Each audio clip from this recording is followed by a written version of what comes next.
Don't you know? Why are you interviewing me if you don't know? Oh, well, just for the viewers out there that possibly wouldn't know. My name is Micky Dolenz. What's yours? Oh, my name's Nardwuar. Hi, Nardwuar. How are you? Okay. No, Micky, you were involved in that famous rock and roll group, right? Yes, that's true. Well, it was actually a television show about a rock and roll group. I've heard that you do not want to be known as a monkey anymore. Is that true? No, it's not. I'm not in the group anymore, but I'm very proud of what I did, and I had a great time, and it was very successful. I'm solo now. And you're here in Vancouver, BC, right here, in fact, at VU13. Yes, that's true. Shooting a fun game show called, what is this called, Crazy Talk? No, Acting Crazy. It's a charades. It's basically just charades. So is that why you're here in Vancouver? Is that the main reason you're here? Yeah, I came up just to do the show. Have you ever done game shows before? Not many, no, but I like charades. It's a good game. You gotta be quite bright. How do you feel that you fit this role? Why did they ask you, do you think, Micky? Because I'm a celebrity. A rock and roll celebrity? It depends on your point of view, I suppose. Some would say yes. Some would say television celebrity. Because I was, me being from Vancouver, BC, Canada, how come I don't know a hell of a lot about the Monkees? Were they syndicated in Canada? I have no idea, but it's probably just because you're too young. But when you grow up, maybe you'll learn. You don't think, though, that, there must be areas where the Monkees, because, I don't think Canada, I was exposed, more to Cheap Trick and bands like that, which is a shame, I guess, or it's pretty good. But is there outcroppings of Monkees fans that seem to be strengthened in areas? I think Toronto has more Monkey fans than Vancouver. We've played in Toronto, we've played here in Vancouver, all over the world. The show was shown in about 50 countries in the world. By the way, I like Cheap Trick too. Did you quit the Monkees at all? Yeah, I went solo about 2 years ago. And before that, the initial Monkees, when they broke up, did you leave them, or how did the band disband there? It wasn't a band. I already said this once. Okay, sorry. Listen carefully now. Okay, sorry. It was a television show about a band. So when the show went off the air, the show went off the air. It's like Leonard Nimoy and William Shatner didn't hang around together after, beaming each other up. Afterwards, did you forge new ground in movies and whatnot? I became a director, film and television director. What stuff could people see that you've done? Nothing really here. I was working in England, exclusively in England for 15 years. Some Monty Python stuff? I worked with some of the guys from Monty Python. I didn't work on that particular show, but I worked with Mike Palin and Terry Jones, yeah. And Mike Smith, he'd been working on the movies too, hadn't he? Yeah, he's a producer in television. In Los Angeles, yeah. And speaking of some more movies, you also were involved in another.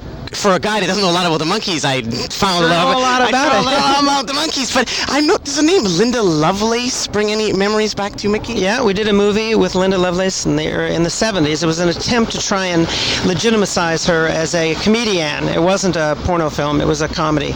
There was quite a few comedians in the film. So when you say this was an attempt, was this your company, or you were? No, I'm just an actor. Was this a daring movie to partake in, or were people from, you, a television and screen star, being seen with Linda Lovelace? Well, Wasn't that sort of exciting? Yeah. Well, I guess it was exciting, but did people, react harshly to that? No, because the movie didn't do that well, but it was quite funny. It was an attempt to make a comedian out of her. Has jealousy ever played a part in your role, in your life, Micky, at all? No. Never been jealous about movies or anything like that, or parts you missed? No. Because I heard another thing I heard, you once applied for, was that true, Happy Days? What's the story behind that? I was up for it as an actor to play the part of the Fonz, but Henry Winkler was excellent casting for that, I think. I would have cast Henry instead of myself if I was the producer. Did you know Henry before that? No, we just met as a. Did you even know he was auditioning, or was it totally at different times? No, it happened to be exactly the same day. Yeah, he says he remembers meeting me, but I don't remember meeting him. Also, you played another. What's going on here? The Missing Links, wasn't that? Did you once play before you were in the Monkees? That was my band before the Monkees, yeah. But before that, you were also on TV, weren't you? Yeah, I did a series when I was a kid called Circus Boy. Has that been aired recently, or anything happening with that? No, I don't know why. I suppose they must have a problem with the rights or something because they haven't put that on the air. Did you come from a family of established artistes and vaudeville entertainers? Artists. You talk funny. Canadian, I talk Canadian. Clam chowder nice, Artistes. Artistes, yeah. Yeah, my father was an actor. So the Missing Links, was this a 60s punk wailing garage band, a la Standells and whatnot? Yeah, we were a bar band. We did top 40, yeah. It's a rock and roll band. What about the other members of the Missing Links? Did you ever keep up with them, or...? No, I haven't talked to them in years and years. It's been a long, long time. Really? Did the Missing Links ever put anything out? I had one record out, but it wasn't with the Missing Links. Before the Monkees, yeah, I had one or two records out as a solo artist before the Monkees, but Nothing out, nothing recorded with the Missing Links?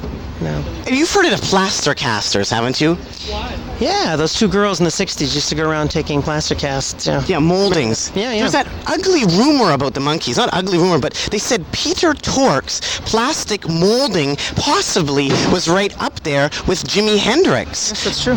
So that is a true rumor.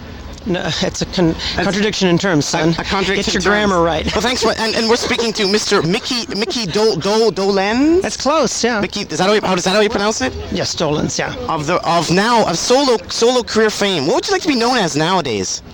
Oh, the singing director, probably. Nardwuar. Recently, what do you think about the war that's been going on?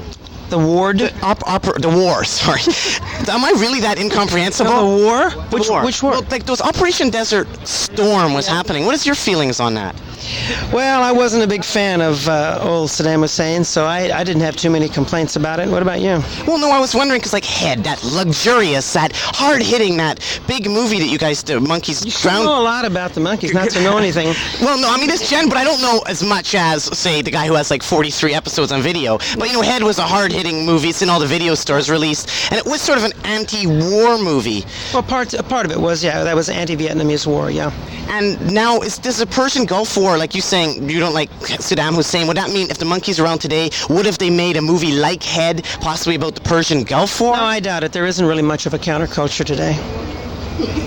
Do you feel like that back then you still would have made the movie, even if the way you feel today about politics? I mean, in other words, not to put it bluntly, but have rock and rollers got more conservative? Like Jerry Lee Lewis wearing ties and stuff nowadays, and not being with 16-year-old girls. I mean, like. No, I think you have to take each case in point. The Vietnamese War was, and I still believe, and most people, it was unjustified. The Persian Gulf War probably was. Hey, the good guys won! Hey, Mickey, you are so right. Oh, that's great. Thanks so much, Mickey. I really appreciate it. And thanks for letting us into UTV, too. Really, that's great. Do you know Prime Minister of Canada? Do you know who that is No, at all? I'm afraid not. Remember Pierre Elliott Trudeau? Do you remember him? Did you ever hang out with Margaret Trudeau? It's Brian Mulrooney, by the way. He's a great guy. You. But thanks. Oh, act crazy for us for a second. No, I don't do that anymore. Okay.